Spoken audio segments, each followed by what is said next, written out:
तो है guys, welcome to my new vlog. तो आपका फिर से न्यू व्लॉग में स्वागत है। तो गैस आप देख सकते हैं इस वक्त मैं अपने घेर में हूँ। ये हमारा घेर है और ये यहाँ पर डंगर बढ़ते हैं।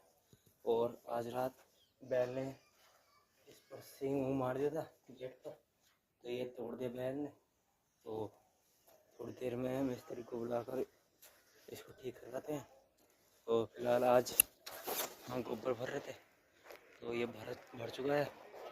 तो अब हम जंगल के लिए निकलते हैं। इसको कूड़ के टाली वाली भर के आनी है ना गन्ने की। तो आज मेले में जाना है। और ये हमारी ढाई की मशीन है, पहले चलाते थे हम, अब तो नहीं चलाते।